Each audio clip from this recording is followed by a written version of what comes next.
looks so beautiful outside, I will tell you that I have to wear a freaking sweater in my house because my lovely husband likes it cold as ass in here. It's so cold. What have I told you about living with a man? I can't keep up. I have to wear sweaters at all I know. times. And then in the winter, he doesn't like it as hot as me. So we literally have an electric fireplace in my office because I'm always freezing. You know what I want to so I'm at a campground, so there's going to be some traffic back and forth that Buddy gets pretty excited about because I'm using their Wi-Fi to do this. But what I wanted to ask you about, because I think this is going to be a podcast for another day, is how is Sigmund? Oh, Sigmund is doing all right. He is, to catch our viewers up, he has broken his second back knee. So essentially the theory is that once his first back knee breaks, the second one is like already needing repair. We were hoping to get enough months out, except for it was like 2 months and the other one broke. So he's a trooper. He can get up, but it takes some energy and effort, but he's okay. He seems to be coming along. And the reason why I want to do a future podcast on this is Buddy's knee surgery is July 16th. Yeah. And not only is it a financial hit, I mean, we're talking about, in Buddy's case, $5,500, Mhm. but I want to do a podcast on how important our animals are in our lives for our mental health. But also, I've lost several, as I think you have too. Also, how people that don't own pets don't necessarily understand the emotional toll that takes on us, or when they're injured, how much that impacts us. And I think that and certainly in van life, which I'm living now, animals are so important for our mental health. And when they're hurt, we feel that. Yeah, I'm not loving that part of the journey. And Yeah. Mike even had to sleep downstairs with him.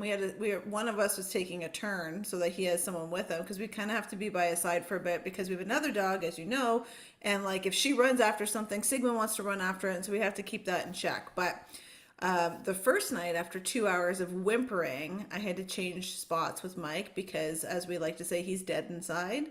So the whimpering doesn't bother him as much, and eventually they can fall asleep. It might not be great sleep, but it's like it doesn't like tear at him like it does with me, and it's like I can't. I'll be there. I'll do it. Like I said, I did it for hours, but I just couldn't get him to settle, and like I was, I was a little bit wonky after that. So today we're talking about grief and loss. And I lost my dad and two dogs within a year.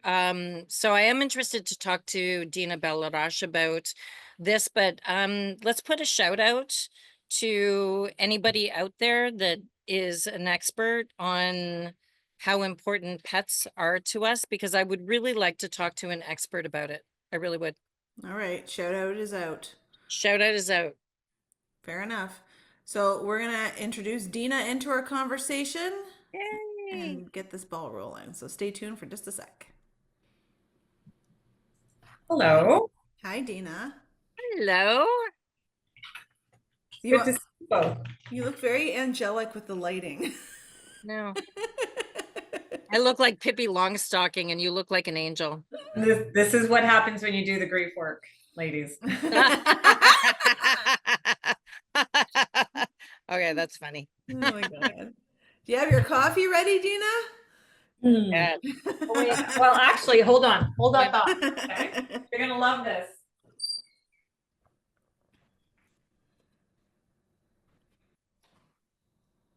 You ready? We're ready. Yes, we're ready. Okay, can you see what that says? No. I cannot see what it says. I can see Okay, the it picture. says it's psychiatric help 5 cents. The doctor is in. It's Lucy from Charlie Yeah. Brown. Okay, wait for it. And here is Charlie Brown, and he's saying, "Good grief, Dina." That's my husband for you. Amazing. That's awesome. That's So awesome. the doctor is in. The grief doctor is in.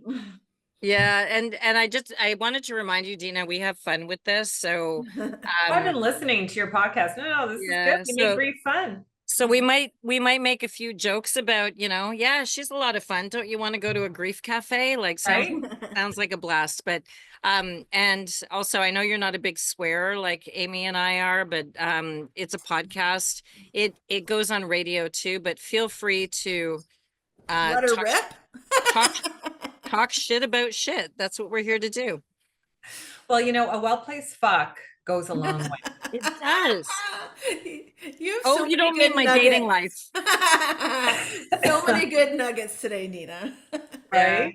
Well, I'm so thrilled to be here. You look adorable, Timothy. People are meeting you for the first time, so I wanted to kind of give some stuff about Tracy and how you came to this work. So Yeah. Well, the way that I'm talking about that, first of all, thank you for honoring all of that. I now use, like, what's your OG story? What's your origin grief story? And people really, really love that, because for me, the origin grief story wasn't necessarily the death of my grandparents or my puppy when I was really young. My origin grief story was Tracy's death. That was like the undoing, right? So I think when we normalize that, like, not all grief is traumatic, but all trauma carries grief. It really helps people kind of give themselves permission to feel the feels and not apologize for why this grief story was the great undoing and that one isn't. So that was one thing that I just really wanted to honor. And then a couple of other things. So I've been hired now by, I won't say by who, but between the three of us. So Government of Canada is retaining my services to help with all the downsizing. So I've held in the last 2 months alone, I probably have touched, I don't know, 600 people who've been joining these kind of grief cafes to help them understand processing what's happening. So, corporate grief, workplace grief, it's a real thing. Political grief, it's a real thing. So giving language to all this stuff, these 50 shades plus of grief that we experience, is really what I know you want to talk about. Look at her 50 giggle. Shades. 50 Shades. That's what I want to talk about. I couldn't be more delighted. I know that you have had correspondence and everything with Dina Bell-Laroche, but I will say she is one of the people who has known me the longest. We were 19 years old when we entered the Carleton School of Journalism, and we became friends. I was at her wedding with her very, very loving and supportive husband to this day. He's also a little hot, Dean. And I, man, when she lost her sister, Tracy, Dina, you were 31 years old, right? It Yeah. changed the trajectory of your life. And now, as an author of Grief Unleashed and now doing grief cafes, which sound like a shit ton of fun, you now speak across Canada. You are working for a lot of major organizations, because in Canada, we do not, I would say actually North America, we do not do a great service to grief. So I am delighted to have you on the podcast today and to talk about grief and loss. And I think any viewer who watches this has lost somebody, a pet. Buddy's here on my lap, and it's a profound experience. So thank you for being here. Well, thank you both for having me. I'm just really delighted to be connecting with you, in this way. And as sad as it is that I'm sitting before you, inspired really by the nature of my origin grief story. It's also, I do feel like I'm serving, my sister and my own bereavement experience every time I have a chance to connect with other people on this really important topic.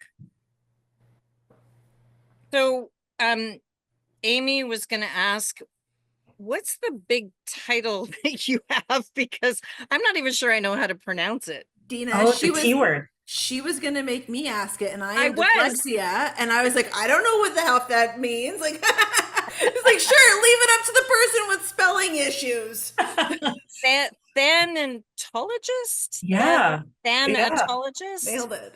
A thanatologist. Exactly. And as listen, Timothy, you and I go way back. And so we know our back. pen, our words shape our world. And so I didn't know what a thanatologist was before I started investigating, researching what the heck's happening to me? You know, and at this point, it was about 11, 12 years after Tracy had died. And I was still kind of, you know, finding myself in this liminal space, right? So, what do good trained journalists do? We go and research the heck out of any one thing. So, I stumbled on the word thanatologist and I was like, what is that? So, Thanos is the god of death. And I know that from my Marvel days. exactly. And ology is the study of. So it's the study of death and loss. And a couple of years ago, I became certified, not certifiable, although on some days, on some days, you know, some people might think I'm certifiable. So I'm a certified thanatologist, and it just brings me so much joy. Wait for it, right? To serve people who are bereaved and or whose life stories have brought loss after loss, these non-finite losses that we accumulate. I'm also a certified coach. So it just means I have the training and the skill, the passion, the commitment to not avert my gaze. I'm willing to walk alongside you when life goes sideways. So is that like a death doula where you help people maybe who have chosen maid or who are near the end of life? Is that kind of the same thing? So it's helpful to kind of demystify all of this. So I am also trained in death doulaship, which means that I have the training and the capacity and the heart to be able to sit with people as they die, which I've done twice now. But it also, you know, as a grief doula, so the word doula means to be in service of, right? It's really a servant to your grief. And as we all know, there aren't a lot of people that are really comfortable being in that space with us when we're grieving, when life isn't perfect. So when you can find someone who's willing to, you know, as I say, walk alongside you, ask you questions that other people are really scared of, that is the nature of the work I do, and it's soul work for me. It is something that brings me deep joy. Is it hard? Hmm. You know, that's such a beautiful question. I would say it's harder for me not to.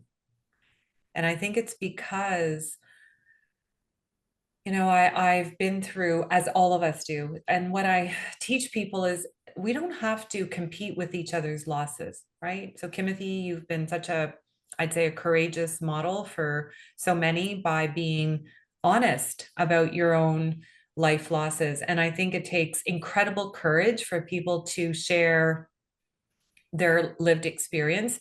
So many times people say, please put that genie in the bottle. I don't want to really listen to all of the many ways that your life has gone sideways.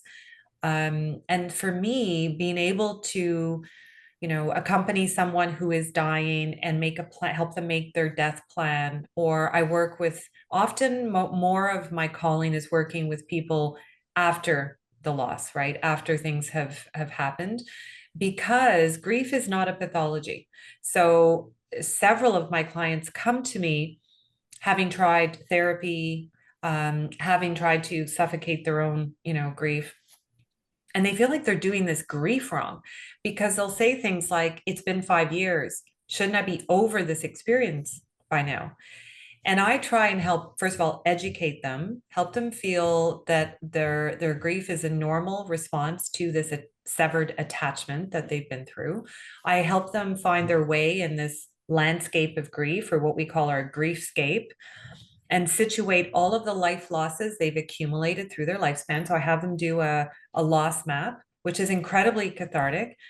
And then I ask them to pick one. You know, what is the loss that you really want to connect with me around? And often it's not the loss that brought them to me.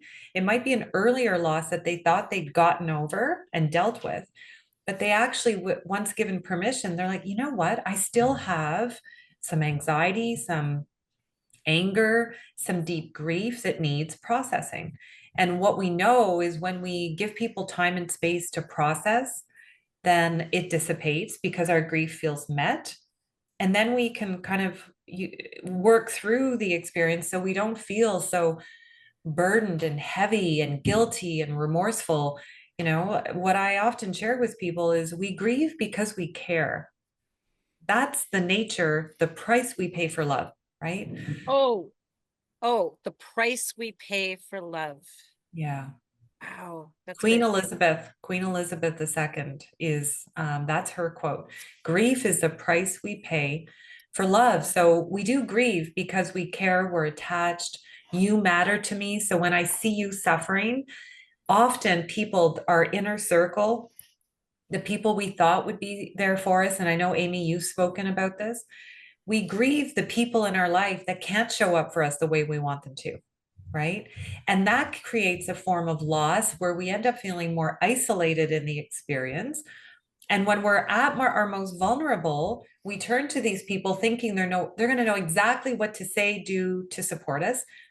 And they don't, because they don't have the grief and loss literacy. We are not taught this, in school, in our family systems. We've inherited this more, dare I say, stoic way of being with grief, which is an inherited practice to keep us asleep at the switch, consuming and producing, getting back to work so we can be productive. Meanwhile, back at the ranch, we're gutted. We are feeling this might be the one loss that breaks the camel's back, and we're left wondering, who am I now? I feel like yours and Timothy's goal in this podcast is to make Amy cry. So Well, I'm your tears there. are welcome here. I feel like though, I feel we've spoken about grief on this podcast before, and I just want to reiterate because I want to know more about your OG story. I want to know more about like how you captured that, dealt with it in the way you do, and like and move on, or not move on, help others and move through. Because I think it's really important for people to know. And I think the other part that I really want people to understand is to what Dina's sort of talking at or around for me, it's like, there's lots of grief and it's not all when people die. It's, when you're trying to deal with estrangement, when you're trying to deal with all that, and you're just, to your point, left completely isolated because nobody knows how to deal with grief very well. I say nobody because it very, generally, sure, there's people like you around, Dina, and there's people like we've dealt with it here, and because you have to, you're kind of in the middle of it, and you, to your point earlier, you kind of just dig and dig and dig and learn and learn and learn the best you can. And so I think it's really important that people understand that it's like death is not the only grief issues, and that if this is hitting people, it's okay that they're dealing with something. We've spoken about anticipatory grief, especially around my work around people with dementia or other healthcare things going on, and their loved ones having this anticipatory grief. We've poked at it, Dina. We've poked at my stuff, but we haven't gotten deep enough in that yet. But to the point where like I've been estranged from 5 of my family members immediately, and it's just like working through it, but not very many people know how to help you through that, right? And so I just want to take a second to like point that out, that it's not just death that we're talking about. And Yeah. so can you maybe give us a little bit more about kind of where your story began and then how you move that into a spot of helping? Because I do feel like we align on that one. I mean, we've had conversations before as well, but that's where I'm at. That's kind of this, what's happening seems to be that story for me, because now I'm turning it into something that'll work for others, because I love educating people and I love helping them. And what better way to do it than with your own crap, really, like your own stuff you're dealing with. Yeah, we're all story weavers, aren't we? Yeah. Right? We don't just tell stories, we actually weave stories together, and we hope that somebody catches something that really, ends up bringing some form of refuge, or it's cathartic for me when I'm connecting with others who have an origin story. So thank you, Amy, for sharing that. And then we'll come back to, the importance of language that you were sharing with us. So, before my sister Tracy died, I'd accumulated other life losses, right? So by the time I was 31, I'd had some relationship losses. I had had a few, like I'd call them small G, grief episodes where I wasn't sure who I was. So these are other non-finite losses. Lost 2 grandfathers, so I had some family loss, and I had the death of a cherished pet that was really, really so hard for us. And so I'd accumulated these losses, but nothing prepared us. Nothing came close to, this before and after, right? I wrote and sung a song called Before and After. And I think many of us accumulate these experiences in life where there is a before, it happened, and then there's an after. And for me, I still remember the sitting on the couch when my mom called and I picked up the phone and all she said was, "It's cancer." And our life changed in that moment. There's the undoing, the unraveling. And I think that when something happens like that, you move into, there's the crisis, and then there's like, okay, how am I going to find a safe place to land? So my safe place to land was to maintain hope at all cost.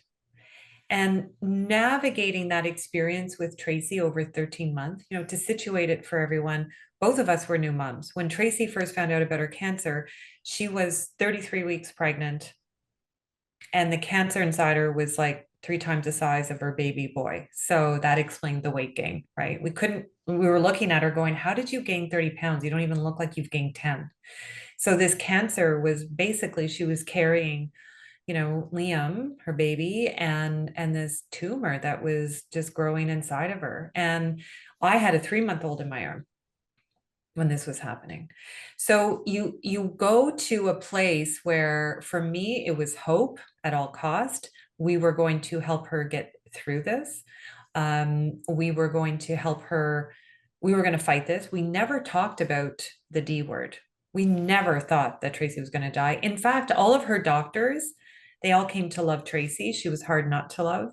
And none of us talked about the death word until 24 hours before she died. Wow. In the emergency room. And can I just, because I know this story, because obviously I've read your book. The medical team, some were good and some left you with more wounds because of the way they treated you. Is that correct? It is correct. And I have nothing but admiration, respect, and reverence for the work of the medical doctors. But you go to what you go to what you're trained. And it's still true of this day that, I mean, grief is not a pathology. So they aren't conditioning or training the doctors around what we call these so-called bedside manners, right? And there are amazing doctors. I'll reference one. I've learned under him. His name is Dr. Harvey Chochinov, and he created a form of care. He specializes in palliative, psychiatry. So the man is like an angel. But he talks about dignity in care.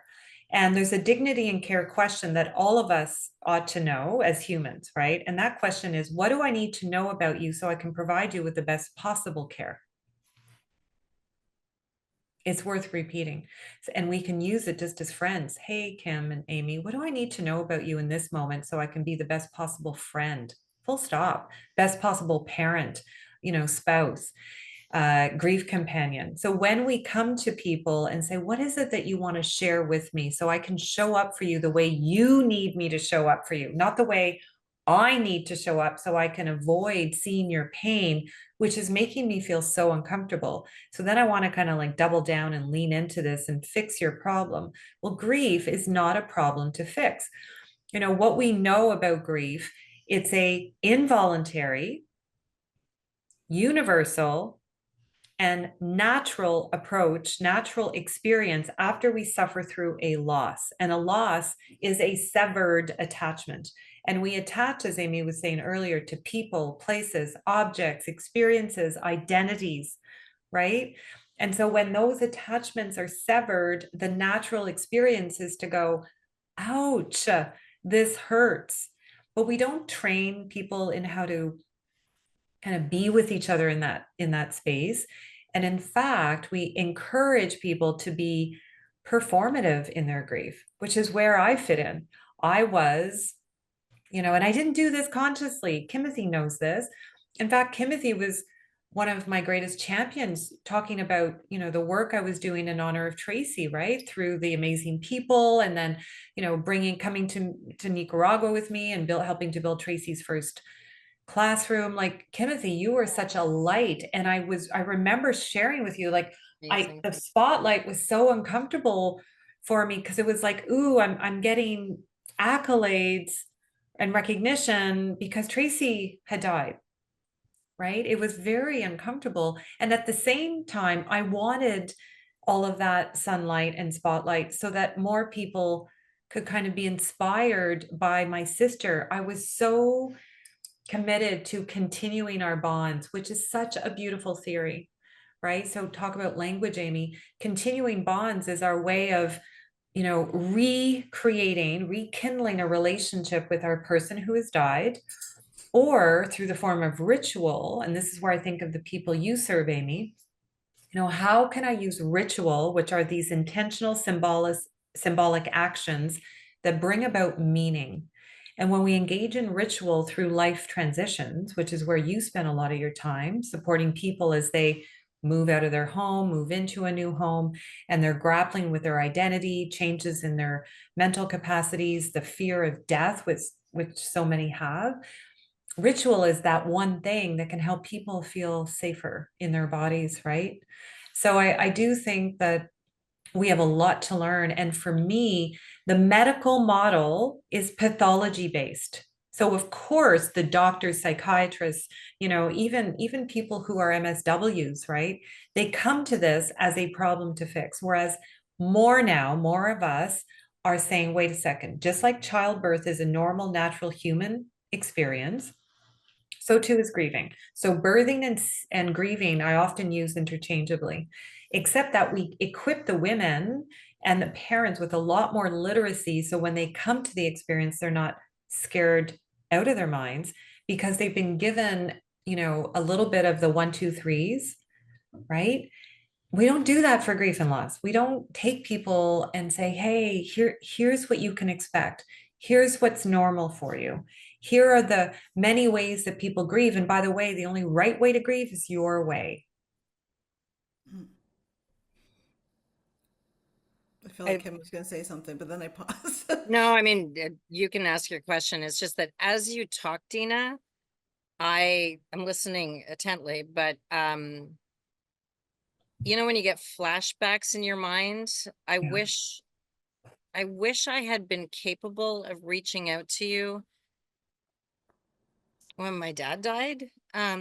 Because I didn't know what palliative looked like. So ignore me. I'm just absorbing everything that you said because as somebody who's had a lot of death and a lot of loss, I just put it in a suitcase and put it on a shelf. Yeah. Like that's all. Like That just shit'll fall off a shelf and hit you right in the head, though. right. I Yeah. know it will. Anyway, Amy, you had a question, but I was just sort of like entranced by the idea that I have not done grieving well because I just had my suitcases on the shelf. I don't And, know. I mean, you Dina, know, tell me, but I don't know that many of us do grieving well. Not like to your point, a lot of us don't have the tools. We just don't know unless you're super active and researching, like the three of us do a lot of, and looking stuff up and like going down rabbit holes.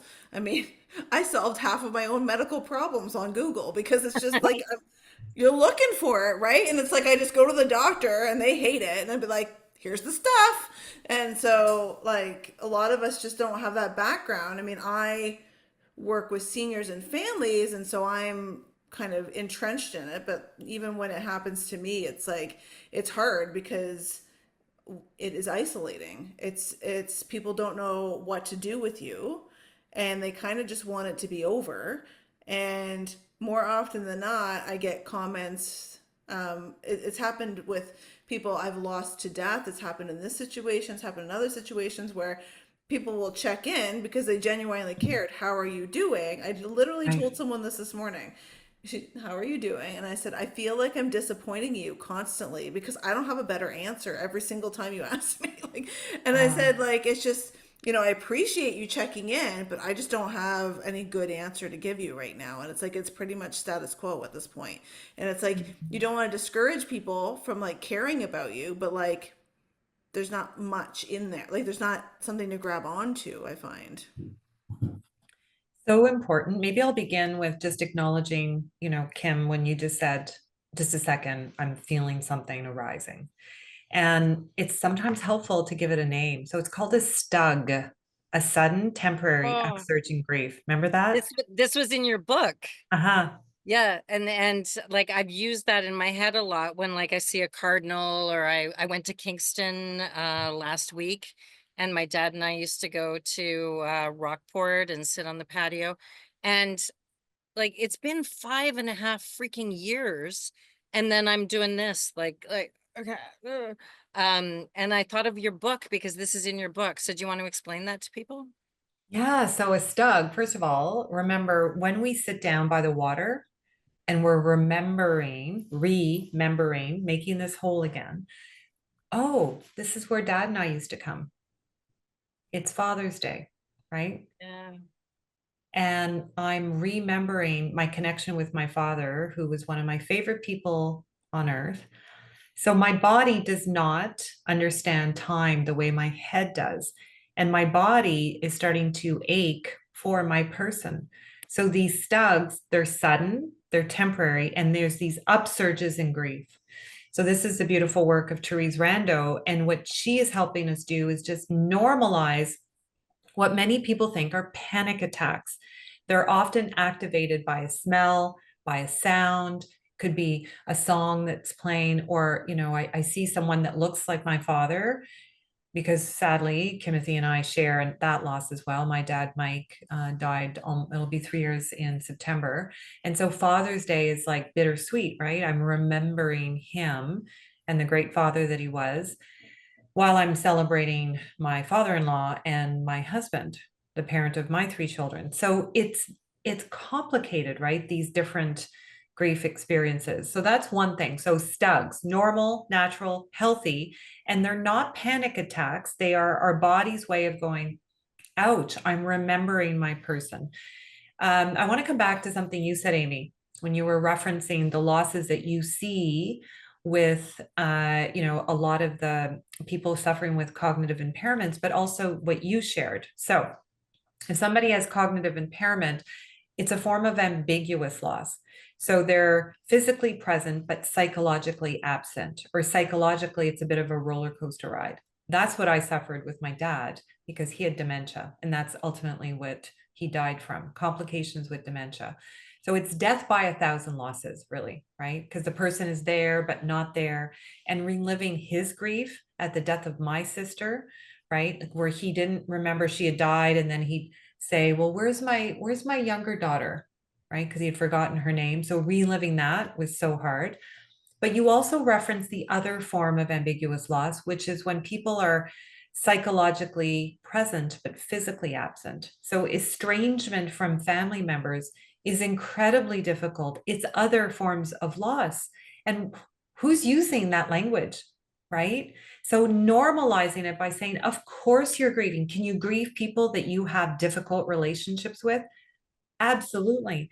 I had a client once who came to me and she was really, really angry. Her dad had died. And she's like, okay, I've tried all therapy, I've tried this and this and this. I don't know what's wrong with me. And so, first of all, we established nothing was wrong with her.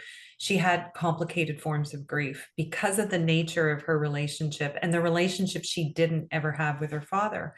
So we reclaimed that through ritual. She wrote a letter to him. She did some healing from her younger self. And she was able to get to a place where she could, reconcile the loss that she had with the father she never had growing up, and made peace with that so that it wasn't weighing on her as if she was doing this grief thing all wrong, right? So ambiguous loss can be very, very sticky and can have us, spinning around because the people that we're struggling with, they're psychologically present but physically absent.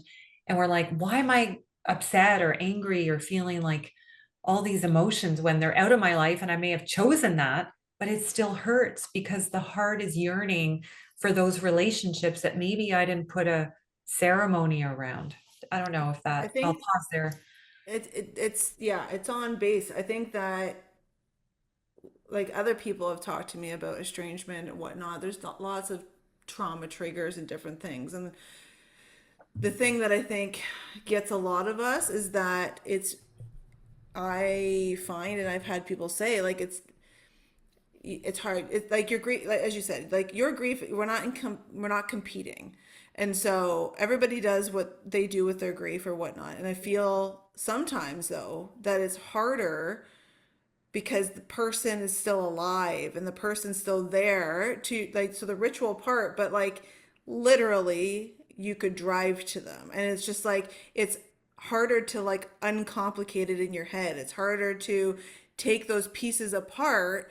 Like you're grieving what you didn't have, but then you're also grieving what's happening at the moment. And then it's just so complicated. And like that, I find that that's a big difference between some of the people I speak to in my own situation as well, is that like they're still on the planet, they're still around, they're still there, they just, we just don't have anything to do with each other. And the thing is that I would suggest that even though we chose it as the people who have been estranged, it was not chosen lightly, and it was not chosen because we wanted it. It was total just making sure that we survived it, and it was the last choice that we had to make. And Yeah. so we've got into this situation that we never even wanted in the first place, and it's because you just couldn't do anymore.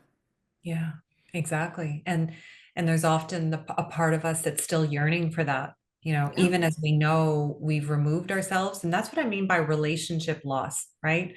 We end these toxic relationships because they're no longer serving us. And maybe they haven't for a moment. And it takes so much courage to be able to like cut the ties. But as I shared with you, sometimes those ties are still connected because they're physically present, or in the case of, I'm thinking of grandparents, right, who are having a hard time connecting to their grandchild because of estrangement with, the partner. It's really complicated. So unless we have ceremony, rituals, meaning making experiences, where does that pain go? It kind of like, as Kimothy said, put in this little grief case and it sits on the shelf until it falls off and hits you in the face. I think the other Well, part, I because mean, just a second, sorry, Kim. I would say just to Amy's point, about estrangement, which obviously is loss and you grieve, is also their shame. Is that, if I'm not a superhero that has, a Norman Rockwell family picture over my fireplace, I have failed. And so you don't get to talk to people about it. When they say, "How's your so and so?" Good. Well, Smile. people Good. look at you weird. And I wanted to add as well is that we were talking about family or Father's Day, right?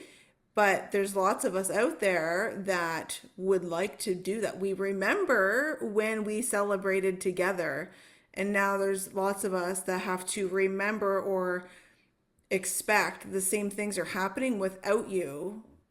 I told you, you guys are gonna make me cry. Yeah, of course. And I'm But I'm really sad that that is your experience, right? It's the remembering of times when things were better, or maybe, I'm removing myself from a situation that isn't safe for me anymore. And that's where, our bodies understand grief. What you're modeling for Amy is grief isn't just an emotion. It's a cognitive, social, spiritual, physical journey of the soul. And so when I'm given permission to describe this experience that had me feeling so sad, because even when I chose to leave a relationship, I can still grieve the loss of what is no longer available to me, right? Yeah. so this wind phone, um, I was there when you launched the fundraising campaign, and it intrigues me because I'm thinking as you're talking that I should go to your wind phone and have a conversation with my dad, right? My dad, who I've now learned had a complicated relationship with a toxic mother, and have a conversation. So can you explain to people what your wind phone is at the Ottawa Cancer Foundation? Because you're talking into the wind, but sometimes that can be healing because you have a place to do it. Exactly. So yes, so Timothy is on many things was also there to celebrate the launch of my book, and we made a commitment to bring the first wind phone to Ottawa, and that we did. So about 10 days ago now, we, in partnership with the Ottawa Cancer Foundation, we built a space, a safe space for the bereaved and those struggling with a life loss to go and into this space. I want you to imagine a little shed, Yeah. that's really beautiful, and it's wheelchair accessible. And as you step into this little shed that's located outside, and this is for free, so there's no cost to access the wind phone. There's a rotary phone there. So yes, newsflash, there's still a phone. There's an actual phone, and we invite you to dial the phone number of your person. And as you dial, for me, I model this I'm doing a little Substack on this. I modeled the dialing. And every time I do that, I'm back in my body in a particular way. And I have a conversation with my deceased dad.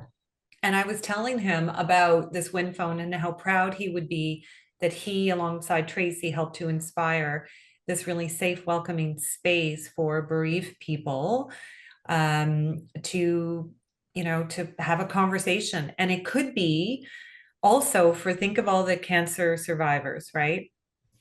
Who've lost a breast, lost their hair, lost the identity they were before the cancer came into their life. And cancer is what killed Tracy, right? And here we are 24 and a half years later in this beautiful location, um, giving people hope amidst their pain.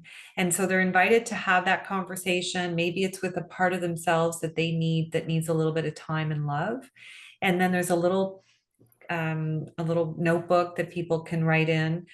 So we're hoping that this becomes a community space for people to, to feel like their grief matters. Beautiful. And can I add, what's really special is this is inspired, the wind phone is inspired by a Japanese gardener who lost his cousin in a very who to cancer, if you can believe this, back in 2010. And then in 2011, the tsunami hit the coastal part of Japan, wiping out, thousands of people were lost at sea. So he created this little special place. It's an old phone booth, if you can imagine, and he put a phone in there. And every day he would go and talk to his cousin. Well, after the tsunami hit, he actually found his phone booth, put it on the side of Japan, and then people heard about this and they would start to line up so they could have a conversation with their person. So word spread around the world, and since then there's hundreds of wind phones. I think in Canada we're now 83, and it's the first one in Ottawa. And I'm inviting, like there's one in Carleton Place, Beckwith. I'm inviting, like I believe every community should have a safe space for the bereaved to go and connect with their person, right, or their grief. That's amazing. Amazing. Um, Talk to me about political grief. Talk to us a little bit about, I think that you had something on your Substack that went out, and can you give us a little bit more information? Because there's a lot of stuff happening in the world right now, and maybe you could shine a little light. Yeah, thank you for that, Amy. There's a couple of things. So political grief, it's hard now, and especially given today's omnipresence of something called social media, we can't pretend this isn't happening, right? When we were younger, we could dose our grief. We can't dose it now. It's like drinking out of a fire hose. So political grief is just the way in which the political situation, which is one of the ways we make sense of our world view, right? Our meaning making process, we can't escape it. And we often feel powerless because it's people that we've elected in good faith that are there to represent us. But when we're struggling with behavior that is so grossly, against most of our values, our democratic values, let's say a human values of respect, it has us thinking, well, if the people that are elected to be in positions of power are acting like this, where's my solid ground? And it's not just happening over there. We tend to other people, right? Or other countries who maybe don't believe in the democratic principles that we North Americans, uphold as being the way of being. But when our closest ally for decades feels like they're turning against us, and now we have these trade wars, right? We're using language that is violent language. It is actually entering into our social consciousness, and it's shifting the way we show up. So I'm dealing, I gave some language to this. Political grief is a real thing. So too is like the grief that arises in the workplace, the ways and the many ways that we cause harm through outdated policies. You get 3 days for, maybe a sibling, and you get 5 days for a child, right? Right? Like that's insane. Uh-huh. So there's no Totally insane. reclamation. It is. And then once we start to peel away the onion, so to speak, we can start to see that we are beholden under a patriarchal kind of society, North American privilege, white body privilege for the three of us, right? Colonizers who are descendants of people who caused great harm to the land and the people that were here long before we did. Those are all what I call inherited grief experiences. And that lives where? In our bodies, which is passed down, right, from generation to generation. So we know about generational trauma. Well, where there is trauma, there is grief. And that grief is often locked inside of us, suffocated, because we're not having these kind of conversations in the open, where our grief feels met and honored with reverence and awe, because you were attached to these people, values, places, ideologies, right? There's planetary grief, right? The grief that the trees are falling and nobody is like doing anything about it. And of course, people are trying and been trying for years to talk about the harm that's being done to our planet. But if we keep trying to deny it, we are, we talk about deny it, climate deniers. Well, we are death deniers, we're grief deniers, but Oh it's yeah. still happening, right? Yeah. Sorry, Amy, I have another question, but it's your turn. No, I'm good. I'm still recovering from my last one. So I wanted to ask, I am just coming to grips with generational trauma, realizing that I came from a toxic bloodstream. Not my dad, but the other one.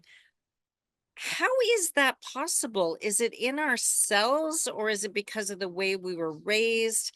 Because I've read a lot about generational trauma, but I don't know when people say it's in you, like, do they mean your brain, your heart, your cells? That's another big word I cannot pronounce. It starts with an E. What is it, Dina? I Do you don't know? know.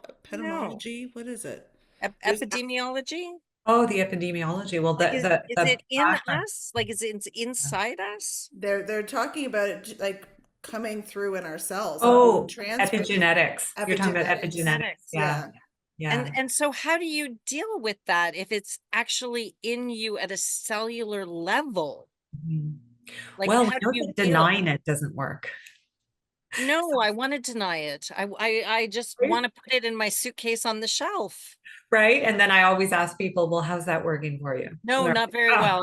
that's why I'm I'm in here. psychotherapy for PTSD. So like obviously I needed to unpack suitcases. And actually I do tell my therapist that I look at it like all the boxes were on the shelf and then one cracks at the top, the next two crack, the next three crack. But I don't understand generational trauma. Yeah. And So I'm not an expert on the topic, but I know enough to say that I've studied under people that are. So I think of Gabor Mate's work, right? oh my God, such a brilliant human being. Yeah. And he talks about the trauma. So he was born into the Holocaust, right? Yeah. Yeah. And so weeks old, and his mom was ripped out of his, I'm getting shivers. His mom was ripped out of it, he was ripped out of his mother's arms. So we know that trauma is passed primarily through the male sperm. So this is what explains, when you think of indigenous people whose babies were ripped out of their arms during the Oh, 60s scoop and all of the harm that was done prior to that, where does all of that anger and that, anger is suffocated grief. Anger is a boundary violation. So when your anger, your disbelief is being placated, denied, gaslit, then you are kind of socially conditioned to go into, well, survival mode. So all of that means that we're hardwired in a certain way. And unless we do the healing, work required. And a lot of the practices that have inspired me are practices that are from descendants, right? So my own lineage is French Canadian and European, so Irish. So I tend to lean on practices that have been taught to me, but I also, and this is, informed by indigeneity and indigenous practice. There are many ceremonies that I've partaken with indigenous elders who are trained in this, who've helped me heal from some of the wounds that I've carried from my mom, for instance, who, gave birth to my brother, who was ripped out of her arms at 3 days because she was one of those unwed mothers that was shipped off to the home for unwed mothers because she was 22 and he was 24 and they weren't married. And back then, you did not have children out of wedlock. So that trauma was in my mom's body. And I always felt, Timothy, I don't think I shared this with you. I never felt like I was the oldest child. And in a very real sense, I wasn't. I was my mom's second child. And she Wow. loved me up. I felt always so loved by my mom. But I also felt I was kind of like middle child syndrome. I never felt like I was, the middle child, always searching and never quite feeling that I was there yet.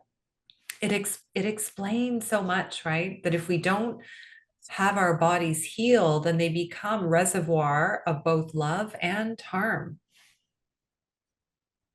Brilliant. Brilliant. Yeah. Amy, you good? Checking in on you. Well, I'm good. I'd love to leave on a high because I think we have maybe a Yes. few minutes Yeah. left. So you talked about PTSD, right? And there's complex PTSD. And I'll That's what say I have. Look yay. at us. Look at us naming everything. Give it Well, a label. Give it a label, and then give you it a can. label. If You we know give it a what, though? label. In all seriousness, I just want to interject for a minute. When I was learning about trauma, learning about all this stuff, I have impaired memories because of my trauma. And so because of that, my memory is like a sieve. And so when I was able to label, when I dug through all the stuff and I figured out what it was and I was able to put a label on it, it helped me remember the set of characteristics so that it didn't just like go out the sieve, right? And I was able to like compartmentalize it a bit to be able to hold the information. And so, I'm not, labeling can mean different things to people, but that really helped me when I'm Right? trying to process things because I could just hold it under that and not have to remember all the details because I'd already done all that work. Yeah. It was whatever the label was that I was working with.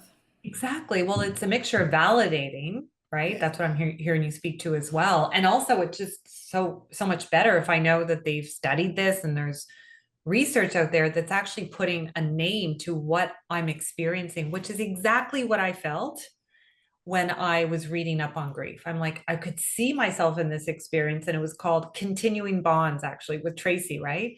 So I Mm. want to bring in, this my hope could be my middle name. It's Tracy's charity, Tracy's Hope. Is something called post-traumatic growth, PTG. And I write about this in my book because right alongside post-traumatic stress is the possibility to experience growth. And this is not the toxic positivity, oh, just like stick with it and you'll grow from this experience. This is actually about grappling with it, going down into the well of our grief, being able to like drink from that beautiful water that nobody else is courageous enough to go down and drink from. Stay with the experience, allow the experience to be processed and expressed, right? Not suffocated and, repressed. And then from this experience, some of us actually grow. And we don't grow in spite of our grief. We actually grow because of our grief. And this is the beautiful work of Tedeschi and Calhoun. And that to me, when I was starting to do some research around, well, what explains my way of being with this? What explains my deep desire to stay connected to Tracy and the work I want to do, the work I did with the wind phone? Like, there's got to be somebody else that's been doing this stuff.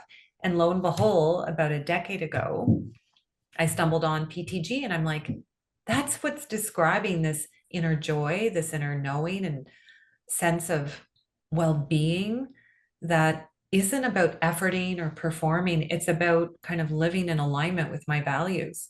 So PTG is worth that to me, that's like worth news worth sharing. When you said that, I visualized. Amy, I know you want to wrap up, but sorry, I just wanted to say before you wrap up, Amy, that building Tracy's school, Dina, one of the most profound experiences of my life. And thank you for that, because there was a lot of tears, a lot of digging, a lot of dust, but the little kids that got to be part of that school and be educated was literally one of the most profound experiences of my life. Yeah. Thank you for being there.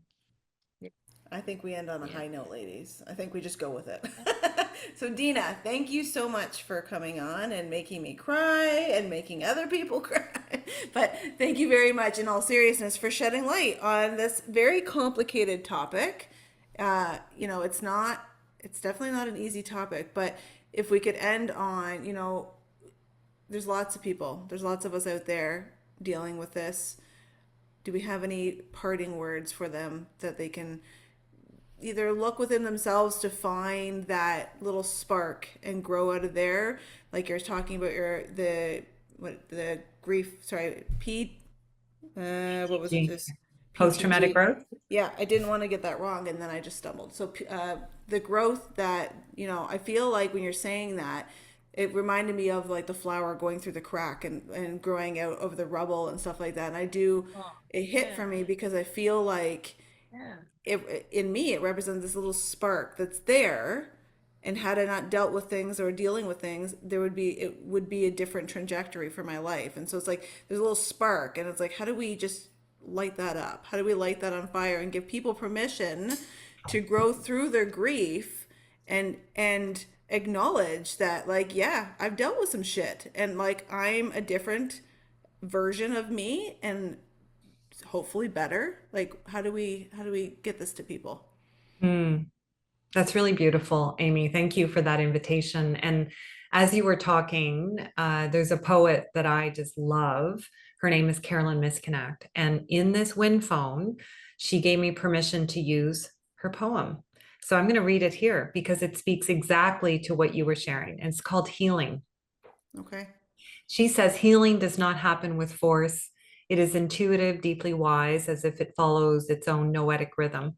It takes the shape of a flower's patient opening and the surrender of leaves to the turn of season. It shows us to trust the process, only to sense when the time is right for its infinite compassion to move through dark places, to turn pain into light. Amazing. Thought we were ending on a bright note. I'm all teary now. It is bright. I think it's bright. I know, but I'm all choked up. Okay, well, you go cry for a while. I already did mine. Dina, thank you so much for There. coming on. Buddy's Honestly, it can be fun. I know. Buddy's all like, "Hey, I got ripped apart from my litter, man. I want to talk about that." on the next podcast, buddy. Yeah, he's got a lot to say about, being in well, I think Next everybody time. knows Buddy was in a rescue situation. I'm plugging his ears because he doesn't know, but there you go. You Dina, know what? I cannot tell you how much I appreciate you. And as one of my longest serving friends who has tolerated all of my eccentricities, I'm deeply grateful to have you in my life. Yeah. Well, remember when we do the grief work, it works. Works. Yeah. Thank you so much, Dina. And for all those that are listening, please like, subscribe, and get notified for our podcast on YouTube, or check us out on one of your podcast streaming platforms. And until next time, we'll see you on the Inner Shift.